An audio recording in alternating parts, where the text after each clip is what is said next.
তো হ্যাঁ বন্ধুরা, আজকে আমরা চলে এসেছি আমাদেরই গ্রামে এক পুরনো রাজবাড়িতে।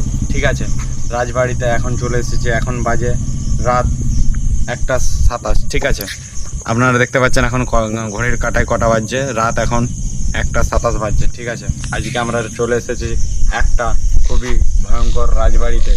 বাপ ঠাকুরদার মুখে শুনে এসেছি যে এই রাজবাড়িতে নাকি এক রাজা থাকতো।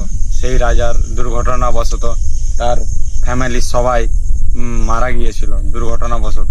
বন্ধুরা, আমরা গ্রামের লোকের মুখে শুনে এসেছি যে রাজার বংশধররা এক দুর্ঘটনাবশত মারা গিয়েছিল, আর তার আত্মারা আজও এই রাজবাড়িতে অশুভ আত্মার রূপে তারা ঘুরছে। ঠিক আছে, শোনা যায় যে কখনো নপুরের আওয়াজ কিংবা কখনো বাচ্চার কান্নার আওয়াজ কখনো আজও শুনতে পাই যে এই রাজবাড়িতে, কিন্তু আজ পর্যন্ত কোনো লোক কিংবা কোনো মেয়ে আজ পর্যন্ত কিছু দেখেনি। আজকে আমরা সেইটা পরীক্ষা করতে এসেছি আজকে সেই পুরনো রাজবাড়িতে।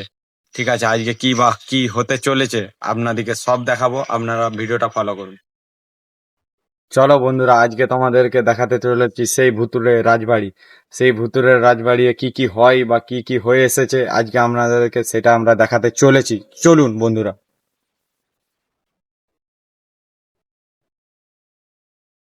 সামনে আপনারা দেখতে পাচ্ছেন সেই রাজবাড়ি একবারে ধ্বংসর পথে। তো বন্ধুরা, আমার পেছনে আছে সেই ভয়ানক রাজবাড়ি। ঠিক আছে, গ্রামের লোকের মুখে যেই সকল কথা শুনে এসেছিলাম সেই কথা খুবই সত্যি বন্ধুরা। আমরা যেই সকল জিনিস দেখেছি কিংবা শুনেছি আপনাদেরকে বললে কিংবা আপনারা বিশ্বাস করবেন হয়তো। তো বন্ধুরা, আমার পেছনে এখন সেই রাজবাড়ি, ভয়ানক রাজবাড়ি। ঠিক আছে, আর রাজবাড়ির অবস্থা খুবই খারাপ। আমরা দেখতে চলেছি এই ভয়ানক জায়গা